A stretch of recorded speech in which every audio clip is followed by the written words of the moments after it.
Assalamualaikum warahmatullahi wabarakatuh. Halo para sahabat pemerhati hukum. Secara sepihak, kita hanya mengenal adanya satu jenis gugatan saja, yaitu gugatan perdata.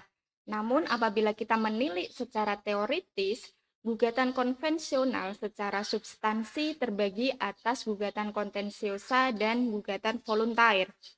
Nah, namun em, pada pembahasan kali ini saya tidak akan lebih jauh membahas mengenai gugatan konvensional tersebut karena seiring dengan perkembangan hukum dan masyarakat dan kebutuhan masyarakat, gugatan secara prosedural dan syarat formalnya akan menemukan jenisnya yang baru, seperti halnya gugatan class action.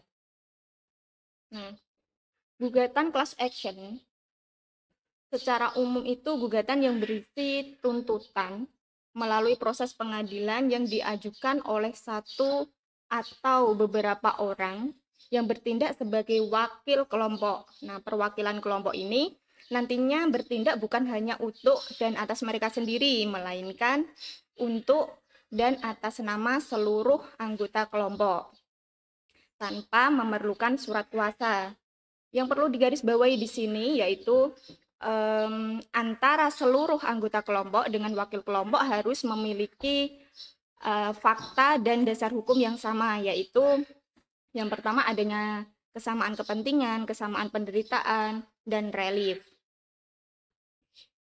Secara yuridis, dasar hukum gugatan class action ini diatur pada Perma nomor 1 tahun 2002 tentang acara gugatan perwakilan kelompok dengan tujuan yang memiliki dua tujuan, yaitu secara eksplisit tertuang dalam konsideran Perma nomor 1 tahun 2002 tersebut. Yang pertama, untuk mengembangkan penyederhanaan akses masyarakat memperoleh keadilan. Maksudnya adalah dengan adanya pengajuan gugatan class action itu, maka asas peradilan yang sederhana, cepat, dan biaya ringan serta transparan semakin akan mendekati kenyataan untuk direalisasikan. Dan yang kedua, mengefektifkan efisiensi penyelesaian pelanggaran hukum yang merugikan orang banyak. Nah, di sini menurut konsideran huruf D, demi kepentingan efektivitas dan efisiensi, maka dibutuhkan terobosan semacam gugatan class action ini karena cukup dengan satu orang yang bertindak sebagai wakil kelompok untuk mengajukan gugatan class action, maka dianggap sah. Nah, dan gugatan class action ini dimungkinkan juga untuk menghindari adanya putusan pengadilan yang bertentangan apabila gugatan ini diajukan sendiri-sendiri. Untuk konsep hak gugatan dan syarat formalnya juga ini harus ada 3 poin. Harus ada 3 poin yang memang harus dan wajib dipenuhi. Yang pertama, harus ada kelompok. Kelompok ini terdiri dari 2 komponen. Yang pertama, harus adanya anggota, dan yang kedua harus adanya wakil kelompok. Yang kedua, harus ada kesamaan fakta atau dasar hukum. Kesamaan fakta atau dasar hukum ini dapat meliputi kesamaan kepentingan, kesamaan penderitaan, kesamaan tujuan, dan lain sebagainya. Namun, apabila dimungkinkan adanya perbedaan, maka dengan syarat perbedaan tersebut tidak bersifat substansial dan prinsipal, serta tidak bersifat adanya persaingan kepentingan. Dan yang ketiga, harus adanya kesamaan jenis tuntutan. Tuntutan apa yang antara anggota kelompok dengan wakil kelompok diminta di pengadilan. Gitu. Untuk formulasi gugatan ini merujuk pada ketentuan pasal 3 dan pasal 10 Perma nomor 1 tahun 2002, yang dimana disebutkan persyaratan formal gugatan class action itu harus tetap tunduk pada ketentuan hukum acara perdata, yaitu dalam hal ini HIR dan RBG. Namun tidak menutup kemungkinan dan harus memenuhi ketentuan pada pasal 3 Perma nomor 1 tahun 2002 tersebut. Nah, untuk prosedur beracaranya, khususnya pada proses pemeriksaan ini terdapat dua sistem. Yang pertama yaitu proses pemeriksaan awal yang mengacu pada Perma nomor 1 tahun 2002, tepatnya pada pasal 5. Dan yang kedua yaitu proses pemeriksaan yang mengacu pada hukum acara perdata biasa, seperti adanya jawab jinawab, replik duplik, konklusi, dan putusan. Namun untuk pembahasan kali ini kami akan fokuskan kepada tahap proses pemeriksaan di awal persidangan saja.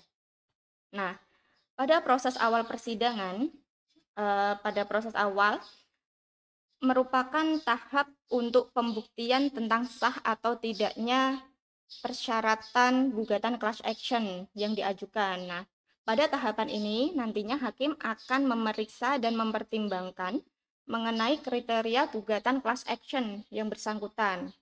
Di sini landasannya itu merujuk dan bertitik tolak dari ketentuan pasal 2 Perma nomor 1 tahun 2002.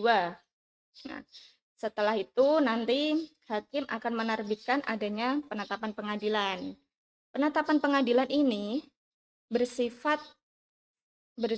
penetapan pengadilan ini berisi mengenai sah dan tidaknya gugatan class action tersebut. Namun dan bersifat final.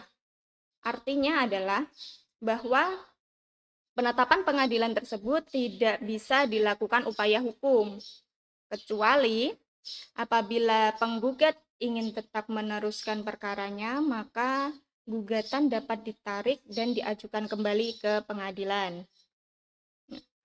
Setelah proses pemeriksaan awal, nantinya akan dilanjutkan upaya perdamaian antara penggugat dengan tergugat. Nah, di sini diatur dalam pasal 6 Perma nomor 1 tahun 2002. Nah, dan mekanisme mengenai perdamaian ini juga tetap harus mengacu pada pasal 130 HIR dan bertitik tolak dengan pasal 10 Perma nomor 1 tahun 2002. Nah, setelah adanya proses pemeriksaan awal, adanya upaya perdamaian, proses selanjutnya akan dilakukan pemberitahuan. Nah, pemberitahuan ini dilakukan sesuai dengan ketentuan pasal 7 Perma nomor 1 tahun 2002 yang wajib dilakukan kepada anggota kelompok. Tujuannya adalah agar para anggota kelompok mengetahui adanya pengajuan gugatan class action dan memberikan hak kepada anggota kelompok apabila ingin menyatakan hak keluar atau option out. Maksudnya option out yaitu apabila ada anggota kelompok yang tidak berkenan sebagai anggota, maka dapat menyatakan keluar dari keanggotaan kelompok tersebut, dan ini diperbolehkan dan diberikan hak kepada anggota kelompok tersebut yang diatur dalam pasal 8. Nah, dan namun perlu digarisbawahi di sini bahwa pernyataan keluar ini harus dapat ditujukan apabila didahului adanya pemberitahuan. Jadi harus ada pemberitahuan dulu, baru option out-nya itu disampaikan. Nah, pemberitahuan ini sangat penting jika gugatan dikabulkan. Nah, namun apabila gugatan itu tidak sah atau ditolak oleh majelis hakim, maka tidak ada kewajiban untuk dilakukan adanya pemberitahuan, cukup dari wakil kelompok saja yang mengetahui.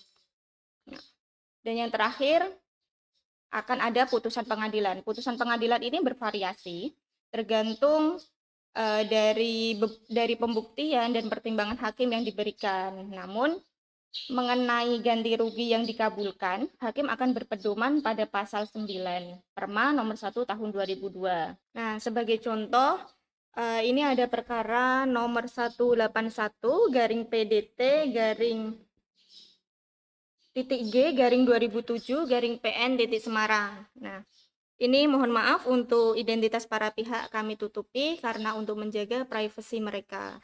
Ini merupakan perkara yang ditangani langsung oleh Direktur Kantor kami, Bapak Dwi Saputra, Sarjana Hukum.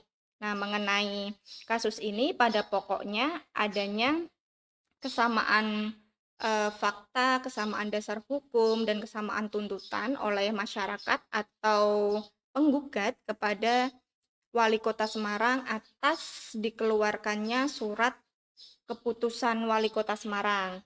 Nah, untuk lebih jelas dan lebih rincinya, para sahabat pemerhati hukum bisa langsung mengakses nomor perkaranya ini.